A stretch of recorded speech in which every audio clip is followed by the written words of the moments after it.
The first thing I noticed was the sunlight flooding the hospital corridor, the same pale gold light that once fell on me when I was fighting for my life here.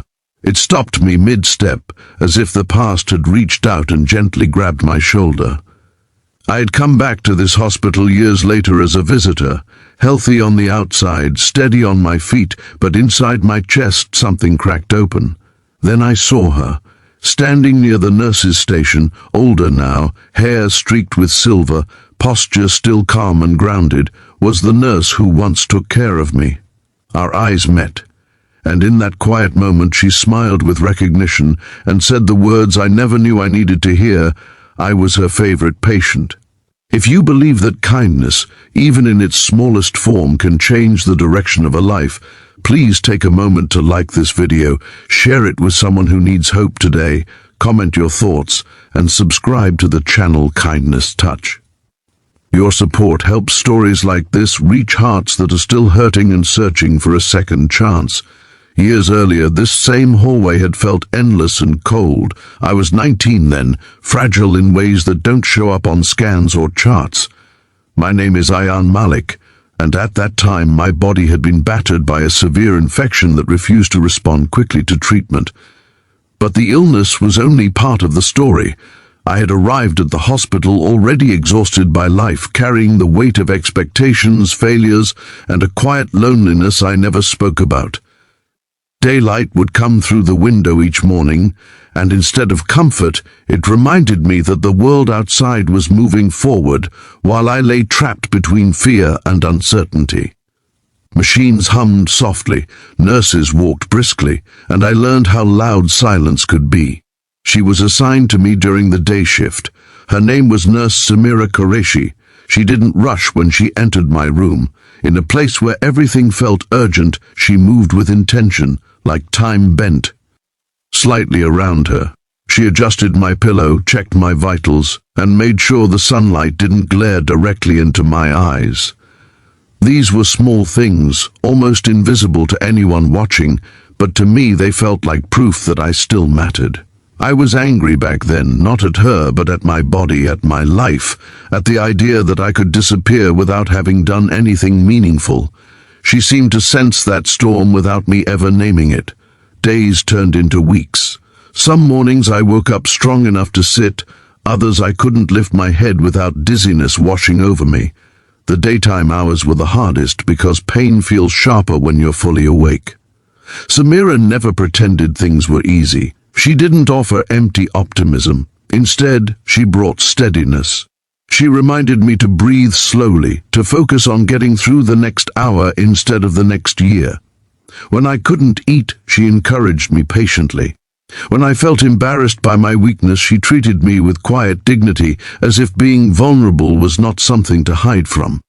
There was one afternoon that stands out even now.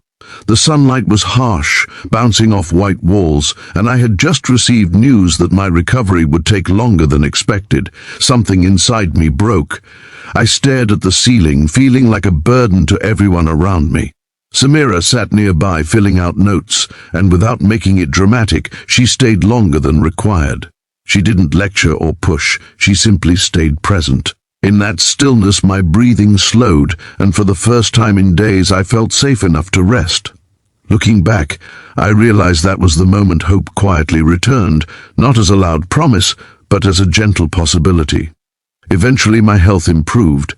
The infection retreated, my strength returned in small increments, and one bright afternoon the doctor told me I would be discharged soon. Relief mixed with fear. Hospitals are strange that way. They can feel like prisons, but also like shelters. On my last day, Samira helped me pack, her movements efficient yet unhurried. I wanted to say something meaningful, something that could capture how she had helped hold me together when I felt like falling apart. But words failed me. I left with a simple thank you and the feeling that something important had ended before I fully understood it. Life after the hospital wasn't instantly better. Healing doesn't erase the past, it just gives you the chance to face it differently. I returned to my studies, struggled, failed, tried again. But something had shifted. When things became overwhelming, I remembered the calm of those daytime hours, the way someone believed I was worth patience. That memory became a quiet anchor. Years passed. I grew older, stronger, more certain of my place in the world. Still, I never forgot the nurse who treated me like a person, not a problem. The day I returned to the hospital, it wasn't because I was sick. I was there volunteering for a community health awareness program, walking the same corridors that once felt so intimidating. The building looked smaller somehow, less frightening in daylight. That's when I saw Samira. She looked up, and for a brief second, her expression was professional neutrality. Then recognition dawned. Her smile carried years of shared history in it. She told me she remembered me clearly, that she used to worry about me even after her shift ended, that I had been her favorite patient because I never gave up even when I was afraid. Hearing that reframed my entire memory of those days. What I saw as weakness, she saw as quiet courage. Standing there, healthy and upright, I realized how deeply kindness embeds itself in the human story. Samira probably didn't know how much her presence mattered. To her, it might have been another day at work, another patient. To me, it was a lifeline. We talked briefly about life, about how the hospital had changed, about how she was training younger nurses now. Daylight streamed through the windows, and the place felt transformed. It was no longer the setting of my lowest point, but a reminder of how far I had come. As I left the hospital that afternoon, something inside me felt complete. Not because everything was perfect, but because the past had finally been acknowledged with compassion. I understood then that healing isn't just physical. Sometimes it's about being seen, remembered, and valued by someone when you can't value yourself. That understanding inspired me to give back, to show up for others in small, steady ways, just as Samira had shown up for me. If this story has touched your heart, if it reminded you of someone who helped you through a difficult time or inspired you to be kinder, please take a moment to engage with this video. Your likes, comments, and shares help spread messages of hope and humanity to people who need them most. Before this story ends, I have a special request for you.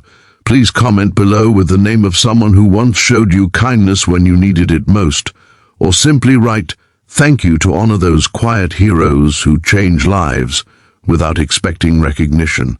I walked away from the hospital under the bright daytime sky, carrying gratitude instead of fear. Some encounters last only a season, but their impact can shape an entire lifetime. And sometimes, meeting the person who once took care of you reminds you that even in your weakest moments, you were stronger than you ever knew.